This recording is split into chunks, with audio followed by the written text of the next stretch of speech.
Bienvenidos a Romanos 1:16, un canal dedicado a la sana divulgación bíblica y teológica en Latinoamérica y el mundo de habla hispana. Teología, filosofía, espiritualidad cristiana y más, con Juan Paulo Martínez Menchaca.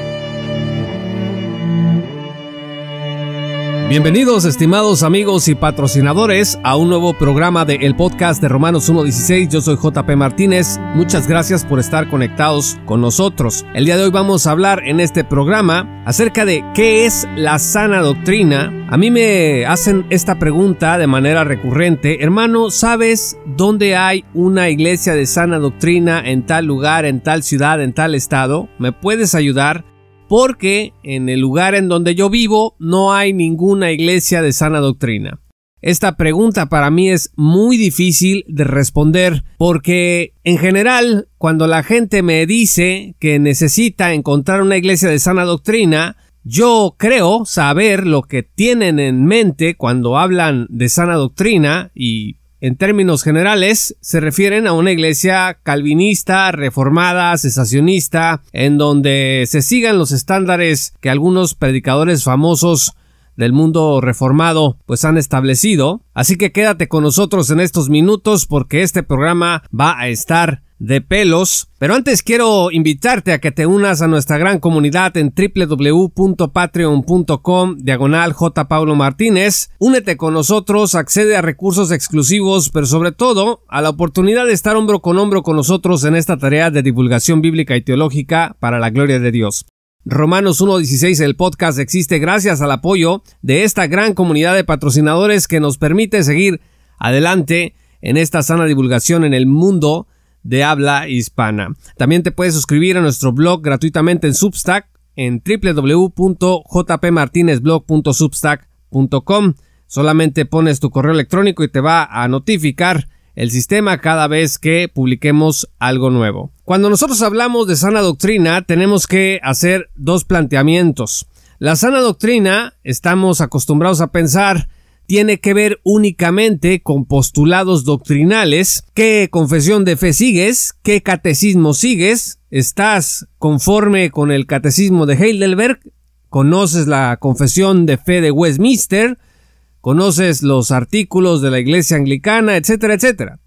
Entonces, cuando hablamos de sana doctrina, o cuando mucha gente, muchos cristianos hablan de sana doctrina, están pensando en estos términos. Y cuando dicen que no hay iglesias de sana doctrina en el lugar en donde viven, generalmente lo que tratan de comunicar es que esas iglesias que están en ese lugar en donde viven estas personas, pues son pentecostales o carismáticas. Entonces descartan de un tajo a un montonal de iglesias que están trabajando para Cristo, que están trabajando para el Señor, en donde las personas están sirviendo con su corazón lo mejor que pueden al Señor Jesucristo, en donde se está llevando la evangelización, se están asistiendo a personas en situación de calle, diversos ministerios, pero como se trata de una congregación en donde a lo mejor se aceptan las profecías o se acepta este asunto de las lenguas, no, pues eso no es sana doctrina. Entonces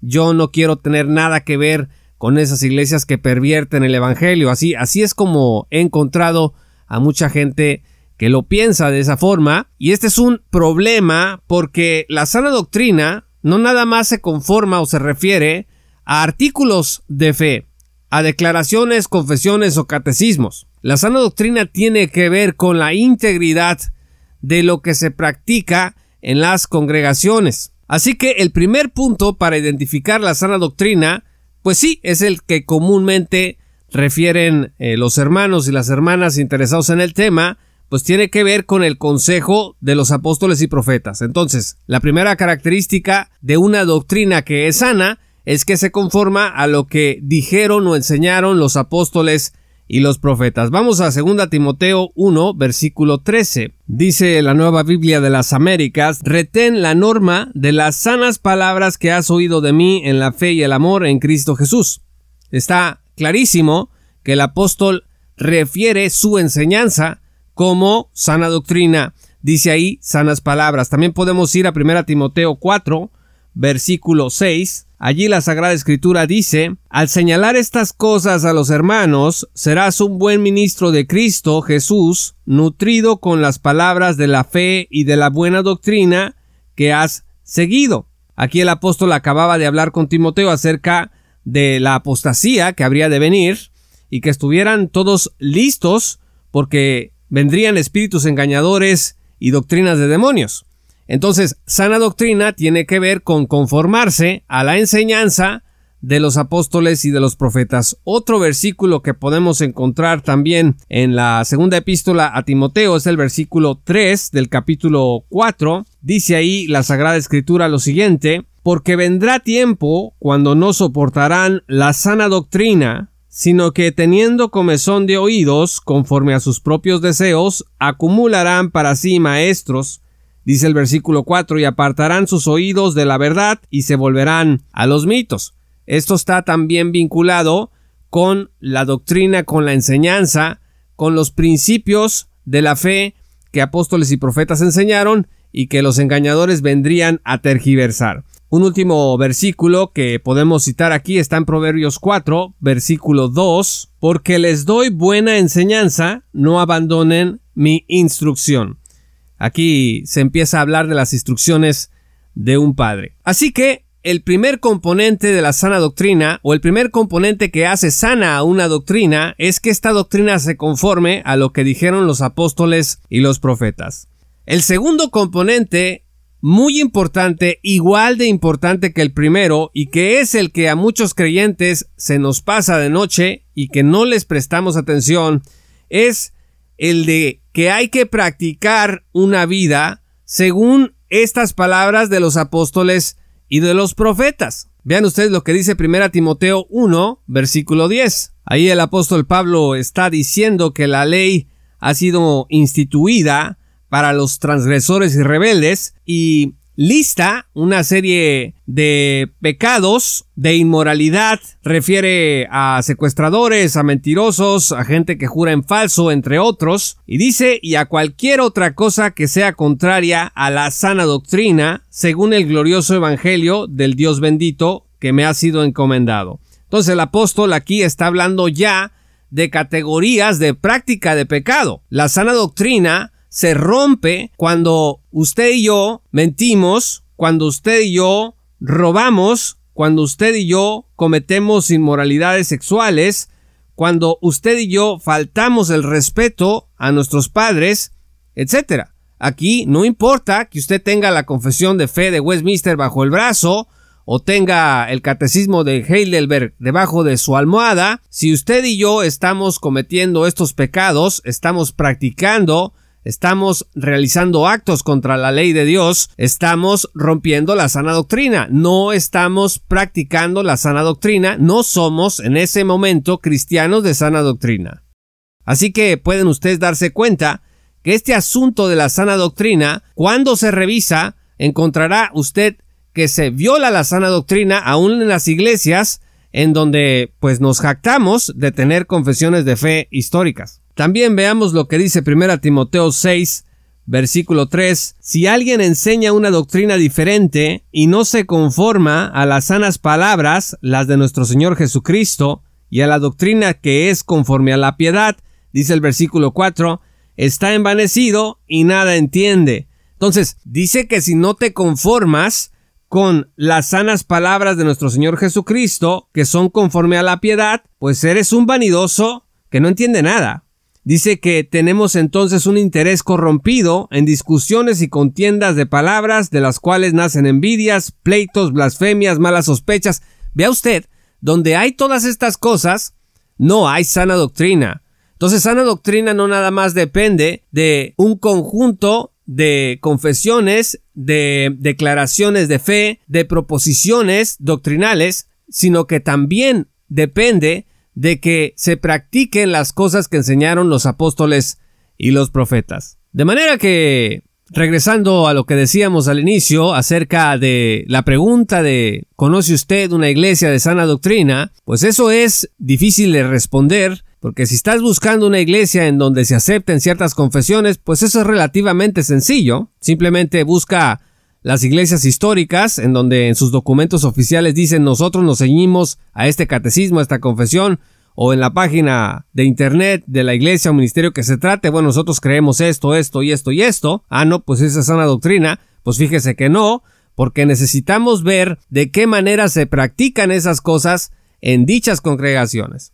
Entonces tienes a movimientos que se centran en el asunto puramente proposicional, doctrinal, y olvidan la parte de la práctica que es igual de importante para juzgar si se trata de una iglesia o una doctrina sana. Y viene a mi mente, por ejemplo, en el reciente escándalo dentro de la Convención Bautista del Sur y también de otros ministerios que pues tienen fama de ser de sana doctrina, muy sólidos de sana doctrina, muy famosos y que recientemente se han visto en tremendos escándalos de encubrimiento, de abusos, de casos de corrupción, de intimidación y otros pecados, y evidentemente que no siempre se ha reconocido esto. Hay ministerios que simplemente han dado un portazo a la crítica y han dicho Dios los va a juzgar a todos los que nos critican porque nosotros somos inocentes de todo y nosotros no tenemos que dar explicación a nadie. Y eso, estimados amigos, cuando están probadas las cosas,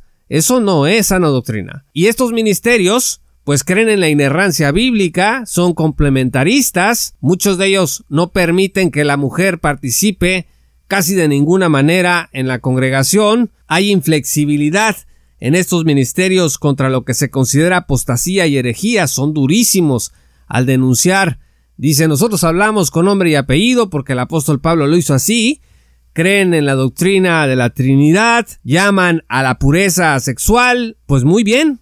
Todo está en los documentos y todo está en el discurso. Pero los ves dentro de escándalos documentados por comunicadores cristianos, por organizaciones externas a los ministerios que han hecho una revisión de cómo están las cosas y los resultados han sido muy oscuros, muy angustiantes y muy decepcionantes. Entonces, estimados amigos, esos no son ministerios ni iglesias de sana doctrina. Pero es que enseñan la inerrancia, es que enseñan la Trinidad. Como les he dicho, la sana doctrina, de acuerdo con lo que acabamos nosotros de ver en la Sagrada Escritura, pues no nada más depende de lo que usted diga que cree, sino de cómo se practican esas cosas, de cómo se protegen a los niños, a las mujeres, de cómo se protegen a las ovejas de Cristo en general, de cómo se las apacienta, o si simplemente decimos nosotros creemos en el credo de los apóstoles y en esta doctrina sana, y sin embargo en los hechos hay atropellos, abusos, corrupción y otros pecados. Estimados amigos, nadie puede ser perfecto en ninguno de estos dos principios. Nadie tiene sobre la tierra la doctrina 100% perfecta. Hay cosas en donde nosotros diferimos como cristianos, en donde nada más cuando estemos en la presencia del Señor descansaremos de nuestras diferencias. También nadie puede conformarse 100% a las sanas palabras de nuestro Señor Jesucristo que son conforme a la piedad. No existe la perfección cristiana de este lado, así que tenemos que aceptar eso. Pero sí existe el esfuerzo consciente, constante y evidente de parte de ministerios, de iglesias y de hermanos y hermanas en Cristo, en donde están tratando de lidiar con sus pecados, en donde están tratando de lidiar con los problemas grandes o pequeños que tienen en las congregaciones, para salir adelante como iglesia, para honrar y darle la gloria a Cristo, reconociendo sus pecados, arrepintiéndose de ellos, tomando acciones para cambiar las cosas. Eso sí lo podemos encontrar. Eso sí podemos hallarlo en muchas iglesias en el mundo. Ahí en la ciudad en donde usted está, a lo mejor no hay una iglesia con las características reformadas que usted quisiera, cesacionistas, etc. Pero sí puede encontrar iglesias en donde a lo mejor no aceptan los 5 puntos del calvinismo, por ejemplo, pero sí son personas que están buscando la santidad y que sustancialmente confiesan la fe que alguna vez fue entregada para siempre a los santos. Muchas gracias por escuchar este episodio, estimados amigos y patrocinadores. Yo soy JP Martínez de el podcast de Romanos 1:16. Quiero invitarlos una vez más a que se unan a nuestra gran comunidad de patrocinadores en www.patreon.com J. Paulo Martínez, para que accedan a recursos exclusivos, pero también a la oportunidad de estar con nosotros en esta tarea de divulgación bíblica y teológica para la gloria de Dios. Únete a nuestro blog en Substack en jpmartinezblog.substack.com y síguenos en nuestras redes sociales como @jpmartinezblog. Muchas gracias y que el Señor los bendiga hasta que volvamos a encontrarnos. Esto fue Romanos 1:16 con Juan Paulo Martínez Menchaca. Únete como patrocinador y apoya la sana divulgación bíblica y teológica en América Latina. Romanos 1:16. Todos los derechos quedan reservados.